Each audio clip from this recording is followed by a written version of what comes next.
E nos próximos capítulos da novela Renascer, o Bento negociará a venda de toda a sua produção de cacau, deixando o Egídio com os olhos brilhando por conseguir colocar seu preço na mercadoria do seu maior rival. Eu jamais pensei que um dia eu, Egídio Coutinho, estaria aqui negociando com o Inocêncio. Por isso que dizem que Deus não abandona os seus, dirá o bandido, enquanto comemora o feito com o Bento. O Egídio, em seguida, assinará os papéis e dirá que até o dia seguinte o dinheiro estará na conta do amigo, e o Bento agradecerá. Porém, o que os dois safados nem imaginam é que a Joaninha ouvirá toda a prosa e não aguentará ficar de bico calado, dando um jeito de avisar José Inocêncio do que está acontecendo. O fazendeiro, como esperado, surtará e dirá que nunca sofreu uma tocaia desse tamanho em sua vida e que preferiria estar morto do que saber que foi traído dessa forma, ainda mais por um filho. Eu vou entregar esse desinfeliz pro diabo e ele vai decidir o que fazer com essa peste. Essa é a solução, dirá o Inocêncio, que antes mesmo de ir atrás do Bento, será impedido pelo João Pedro, que afirmará que cuidará disso e dará um corretivo jamais visto no irmão. E assim será feito. Mais uma morte será anunciada e o José Inocêncio acabará se arrependendo do que prometeu. Agora, antes de continuar, já deixa o seu like no vídeo se você gostaria que o Bento sofresse um castigo daqueles por passar seu painho para trás. Tudo poderá acontecer assim que o José Bento dará um belo de um golpe no pai e mostrará de vez as suas garras. Ele provará que não se importa com as roças que tem, nem sequer com as terras, mas tão somente com o dinheiro. Ele terá o pudor de fechar um negócio milionário, mas que o patriarca desaprovaria totalmente. O herdeiro resolverá iniciar uma parceria com Egídio, o maior inimigo do Inocêncio declarado. Ele oferecerá vender sua parte da safra de cacau para o coronel. Enquanto isso, o Deocleciano e a Morena descobrirão o paradeiro do advogado, e os dois vão pressentir que o malandro fez algo que acabará sendo uma nova bomba na vida de José Inocêncio. Eu tenho cá pra mim que seu José Inocêncio nem imagina que Zé Bentinho teve pela vila, e muito menos com quem ele teve por lá, comentará o Deocleciano. Que é que aquele menino podia querer com um traste feito coronel Egídio? Indagará a Morena. Isso aí eu não sei. Mas nem ele quis me dizer. Só sei que isso vai feder, Morena. E eu não quero estar no meio dessa zorra quando seu José Inocêncio descobrir, dirá o Deocleciano. Olha, eu não digo nada, mas que este homem deve ter feito alguma coisa muito errada para ter essa sina que tem que esses meninos devem ter, soltará a Morena. O Egídio, sem caráter nenhum, e desejando achar uma forma de vingar o seu pai, o coronel Pica-Pau, ele aceitará na hora a proposta e fechará negócio com o filho de seu rival. O Bento sairá de Ilhéus cheio de dinheiro no bolso, e Gastão, da forma que é, já gastará toda a grana. Ele comprará um carro para Kika, que se surpreenderá, mas a mocinha, ao descobrir a origem do dinheiro, ficará extremamente decepcionada com o namorado. Ele entrará no apartamento e revelará a surpresa. Kika, vem, quero lhe mostrar uma coisa que acho que você vai amar, dirá o safado. A Kika então sairá para fora e verá o carro zero.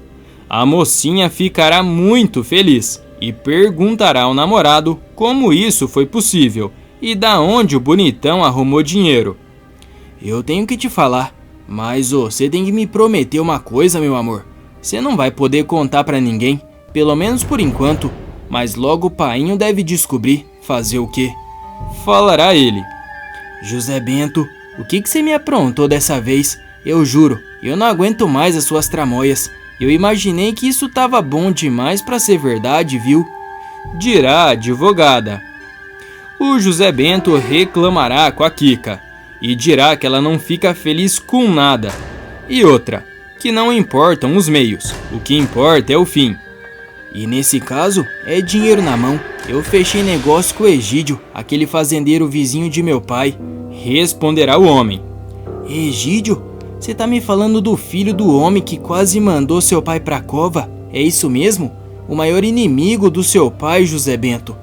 Com que você teve essa capacidade? Se seu pai descobrir, você será um homem sem vida pra ele. Ele nunca mais vai aceitar nossa presença na casa dele. Era isso que você queria? Pois então você conseguiu. Agora seu maior inimigo é o maior produtor da Bahia. Parabéns. Dirá a Kika, que estará bufando de raiva e decepção. A menina sequer aceitará o carro que ganhou de presente. Ao mesmo tempo, no interior da Bahia, o Inocêncio terá mais uma situação para se queixar. Ele descobrirá que o seu primogênito, de fato, foi o culpado pela perda do Jupará.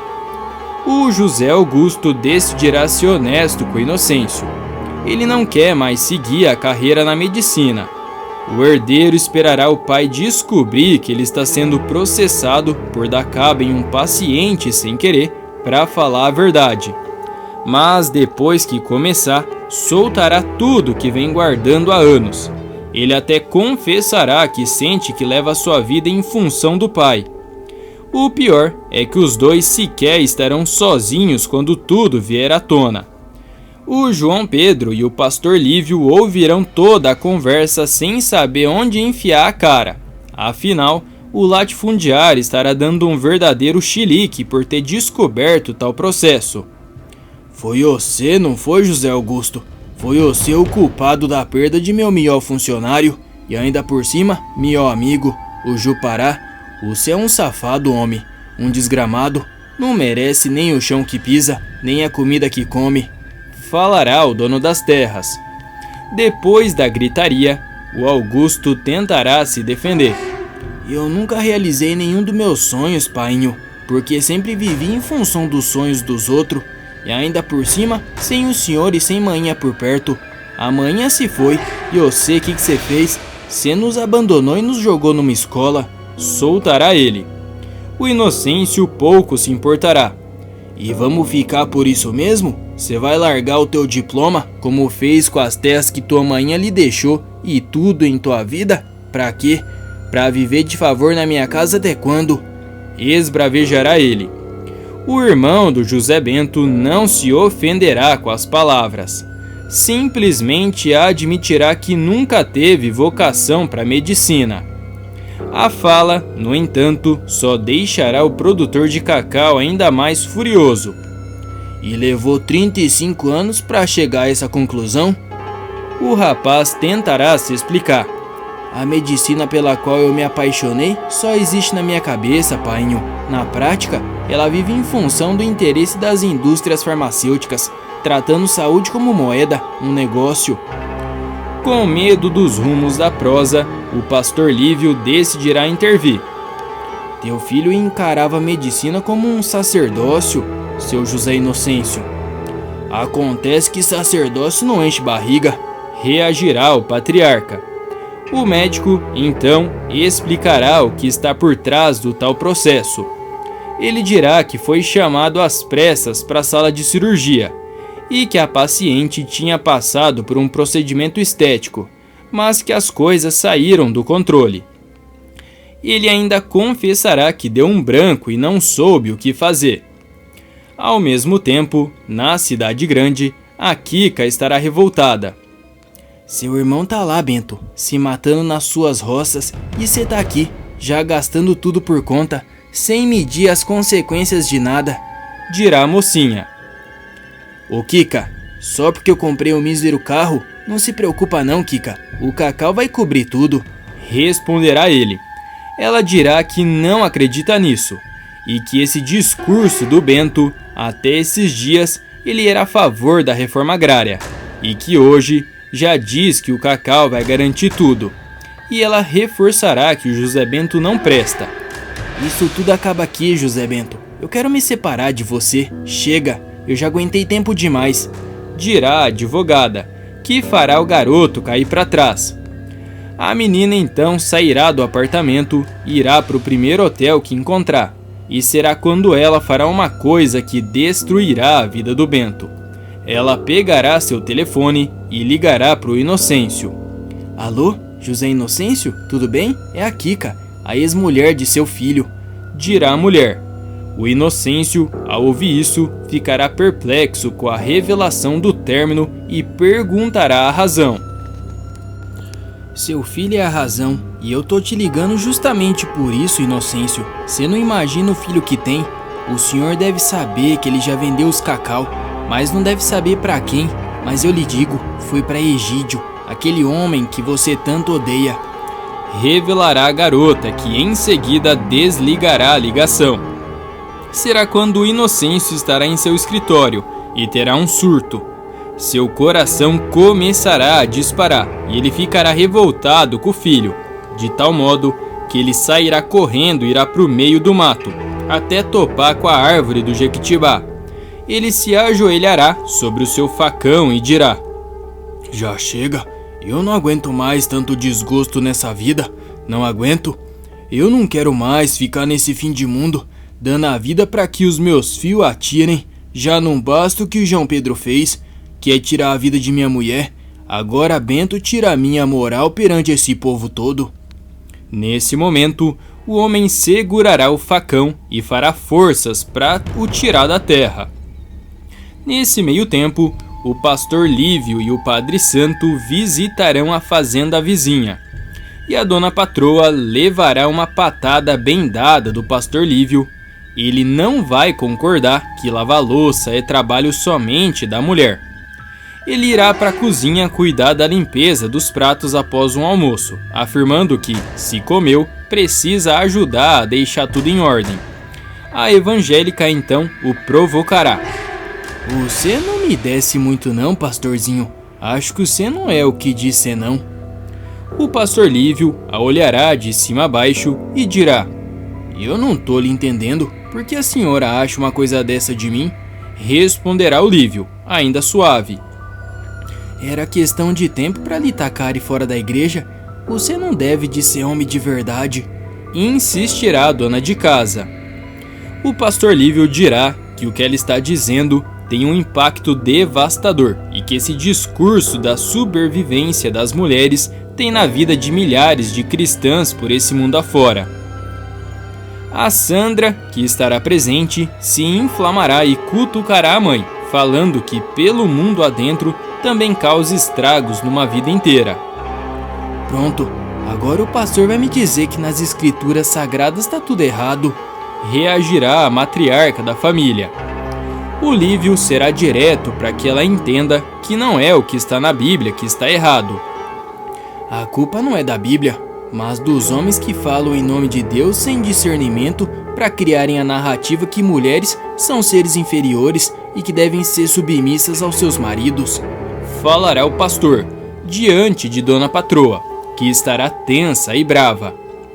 Ele, em seguida, questionará se a senhora tem ideia de como esse discurso é perigoso, pois ele mesmo não entendia o problema até se dar conta de quantas mulheres sofrem caladas, chegando aí para a cova. A mulher não gostará nada e mandará os religiosos embora de sua casa. Enquanto isso, na fazenda do Jequitibá, voltará seu José Inocêncio com um facão nas mãos. Ele chegará até o portão de sua mansão e de longe a família o avistará e não entenderá nada à feição do agricultor. Isso porque ele pegará o facão e esconderá em seu guarda-roupas. Horas depois, o pai do João Pedro começará a passar mal e as marcas da costura de quando despelaram sua pele começarão a aparecer em seu corpo. O José Inocêncio será socorrido pela Inácia e seus herdeiros. Após o acontecido, a saúde do velho rico ficará cada vez mais debilitada, o que aumentará ainda mais a teoria de que ele tem o corpo fechado. Será como se todas as doenças de sua velhice, que nunca apareceram, surgissem de repente. Em toda a minha vida lidando nessa casa, Nunca que vi o patrão questionar sequer de uma dor de cabeça. Eu tô preocupada de nós perder o homem, dirá Inácia aos meninos. E todos ficarão preocupados com a situação. Dias depois, o Inocêncio ainda não estará 100%, mas uma coisa inesperada acontecerá. Isso porque o Rashid reaparecerá do nada, para a alegria do José Inocêncio. O fazendeiro se emocionará horrores ao rever o homem que lhe costurou quando sua pele foi rasgada quando ele foi atacado por um grupo de jagunços a mando do pai do Egídio. Mas o clima de felicidade não vai durar muito tempo. O libanês fará um comentário sobre Mariana e o dono da casa ficará ofendidíssimo.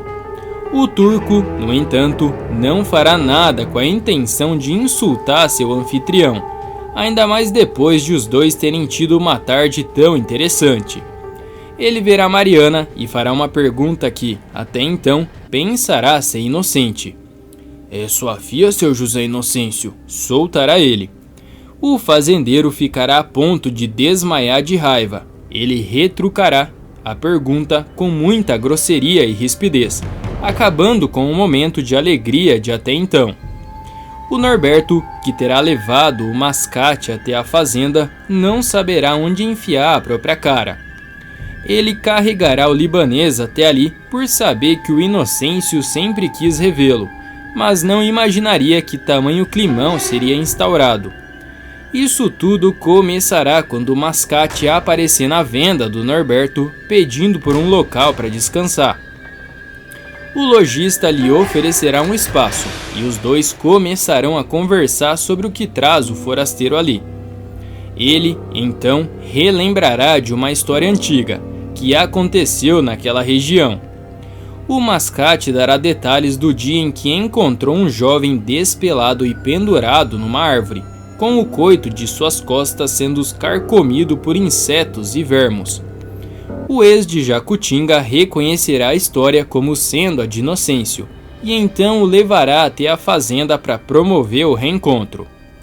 Após se resolverem depois da ofensa do Rashid, as coisas irão melhorar, e o José Inocêncio oferecerá um espaço para o seu salvador na fazenda, e ele passará a conviver com os demais moradores da região. Será assim que ele conhecerá a dona patroa e ficará perdidamente apaixonado. O homem será esperto e começará a comer pelas beiradas. Ele dirá que é jardineiro e tentará ser contratado pelo Egídio. O malvado, sabendo que o libanês mora na fazenda do Inocêncio, o contratará para poder colher informações do seu arco inimigo, mas acabará colhendo na verdade uma decepção. Isso porque o Rashid cantará a mulher do infeliz. Sabe, dona patroa, eu nunca vi um jardim tão bem cuidado. Não tinha necessidade de eu estar aqui.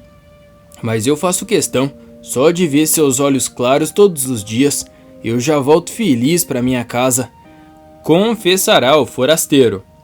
A dona patroa, a princípio, não dará muita bola, mas no fim acabará se encantando pelo sotaque do homem. Rashid, não sei como meu marido confia tanto no você para nos deixar sozinhos nessa casa, e eu quero lhe confessar uma coisa, que nosso pai nunca me ouça, mas eu tô caindo em seus encantos, dirá a mulher. O libanês aproveitará a deixa da mocinha e a convidará para se deitar com ele, ali mesmo, na sala. Mas a dona patroa ficará relutante. Ela então o chamará para subir e ir até o quarto de sua filha Sandra. Venha, Rashid, Sandra não para em casa, sempre chega ao escurecer, e meu marido deve de estar cuidando do povo aí pelo meio das roças de cacau, então eu lhe dou 30 minutos para me fazer mudar de opinião sobre você, dirá a safada. Ela só não esperava era que nesse dia a Sandra chegaria mais cedo e pegaria Dona Patroa e o libanês sem roupas em cima da cama. E agora, você acha que a Dona Patroa tá certa em dar o troco no Egídio se deitando com outro homem? Sim ou não? O que você tem achado da Dona Patroa na novela? Vote nos comentários. Pessoal, tá aparecendo para você mais um vídeo surpreendente da novela. Clica nele para assistir e inscreva-se no canal para receber todos os vídeos publicados após a novela.